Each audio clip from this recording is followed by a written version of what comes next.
సూర్య హీరోగా దర్శకుడు శివ భారీ బడ్జెట్ తో తెరకెక్కించిన చిత్రం కంగువ ఎన్నో అంచనాల మధ్య విడుదలైన ఎపిక్ ఫ్యాంటసీ యాక్షన్ ఫిల్మ్ ఎలా ఉందంటే, ఫ్రాన్స్ గోవాలో ఓ బౌంటీ హంటర్ పోలీసులకు కూడా చేయలేని పనులన్నీ చేసి అందుకు గాను వాళ్ళ నుంచి డబ్బులు తీసుకుంటూ కాలం గడుపుతూ ఉంటాడు. ఏంజెలా కూడా ఇదే పనిని చేస్తూ ఉంటుంది. ఒకప్పుడు వీళ్ళిద్దరూ ప్రేమికులే, ఆ తర్వాత విడిపోయి ఎవరి దారులు వాళ్ళు చూసుకుంటారు. ఫ్రాన్స్ తన స్నేహితుడు కలిసి ఓ బౌంటీ హంటింగ్ పనిపై ఉన్నప్పుడే జీటా అనే బాలుడిని కలుసుకుంటారు. ఫ్రాన్స్ జీటా కలుసుకోగానే ఇద్దరికి ఏదో తెలియని సంబంధం ఉన్న భావం కలుగుతుంది. ఆ తర్వాత ఆ బాలుడి ప్రాణానికి ప్రమాదం ఉందని అర్థమవుతుంది. మరి జీటాని కాపాడేందుకు ఫ్రాన్స్ ఎలాంటి సాహసాలు చేశాడు, అసలు ఈ జీటాని వెంటాడుతున్నది ఎవరు, ఫ్రాన్స్ జీటా 1070 సంవత్సరాల నాటి ప్రణవకోన యువరాజు కంగువాకి అంటే సూర్యకి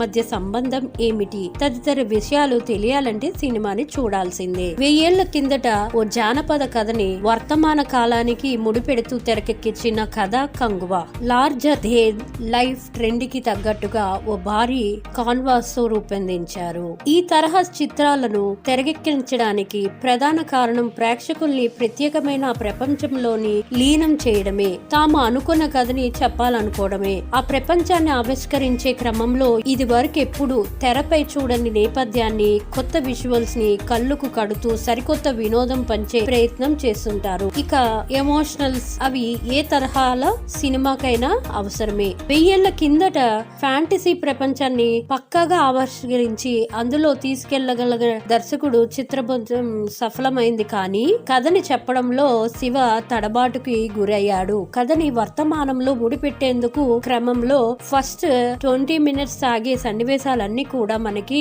సహనానికి పరీక్షిస్తాయి అనే దాంట్లో ఎంత సందేహము లేదు. కంగువ కథలోనే అసలు ఈ సినిమా మొదలవుతుంది. ఇప్పటి నుంచైనా దర్శకుడు కథపై పట్టుని ప్రదర్శించాడా అంటే అది జరగలేదు. ప్రణవ కోన, కాపలా కోన, సాగర కోన, ఆరోగ్య కోన, హిమ కోన అంటూ 5 వంశాలను పరిచయం చేస్తూ గజిబిజిగా వాతావరణాన్ని సృష్టించాడు. ఏ కోనతోనూ మరి వంశం పైన ప్రేక్షకులు ప్రేమ పెంచుకునే అంత అవకాశాన్ని అయితే దర్శకుడు ఎక్కడ కనిపించలేదనే చెప్పుకోవాలి. నిజానికి ఇందులో కథ ప్రధానంగా ప్రణవ కోన, కాపలా కోన చుట్టూనే తిరుగుతుంది. ప్రతి పాత్ర బిగ్గరగా అరుస్తూ కనిపిస్తుంది తప్ప వాళ్ళ ఉద్దేశం ఏంటి అనేది ఎక్కడ కూడా మనకి చూపించలేదు. ప్రతి సినిమాని పోల్చి చూడకూడదు, కానీ కంగువ కథల్ని చూసినప్పుడు బాహుబలి తప్పకుండా గుర్తుకొస్తుంది. బాహుబలి కథ ప్రపంచం, పాత్రలు అలాగే ప్రేక్షకులపై ప్రత్యేకమైన ముద్ర వేశాయి. వాటిలో ప్రయాణం చేసేలా ప్రభావాన్ని అయితే చూపిస్తాయి అనే దాంట్లో ఎంత సందేహం లేదు. ఇందులో లోపించింది ఏంటంటే కంగువ కథలో మాత్రం బలం ఉంది.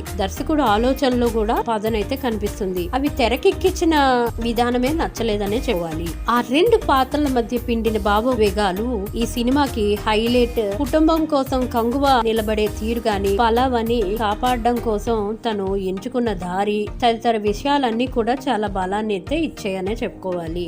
ఇక సూర్య ఎలా చేశాడంటే ఈ సినిమాకి హైలైట్ కంగువ. ఫ్రాన్సిస్ పాత్రలో ఒదిగిపోయారనే చెప్పాలి. కంగువ ఆయన చూపించిన వీరత్వం సినిమాకి ప్రధాన ఆకర్షణగా నిలిచాయి. ఫైటింగ్ సన్నివేశాలు కూడా అలాగే ఎమోషనల్ సీన్స్ కూడా చాలా బాగున్నాయనే చెప్పుకోవాలి. రుద్ర పాత్రలో బాబీ దేవోల్ కనిపించిన తీరు మెప్పిస్తుంది, కానీ ఆ పాత్రకు మరింత ప్రాధాన్యత దక్కాల్సింది. దిశా పటాని, యోగి బాబు తదితరులు చిన్న పాత్రలతోనే సందడి చేశారు. కావాల్సినంత మాత్రమే సినిమాలో ఉందనే చెప్పుకోవాలి. పాటలు మాత్రం ఆకట్టుకున్నాయి. దర్శకుడు శివ లార్జర్ దేన్ లైఫ్ తరహా సినిమా తెరపై తీసుకురావడం సఫలమయ్యారనే చెప్పవాలి. ఈ సినిమాకి బలాలంటే సూర్య నటన, కథ అలాగే ప్రపంచం, కంగువ, పులవ పాత్రల మధ్య డ్రామా చాలా బాగుంది అనే చెప్పుకోవాలి. ఇంకా ఊహ తగ్గట్టుగానే మనకి కథ సాగడం అనేది బలహీనతంగానే చెప్పుకోవాలి. చివరిగా కంగువ సూర్య 1 మ్యాన్ షో గానే అయిపోయిందనే చెప్పుకోవాలి. ఈ మూవీకి నేను ఇచ్చే రేటింగ్ 2.5/5. మీకు కానీ వీడియో నచ్చినట్లయితే మర్చిపోకుండా లైక్ చేయండి, subscribe to my channel. Thank you for watching.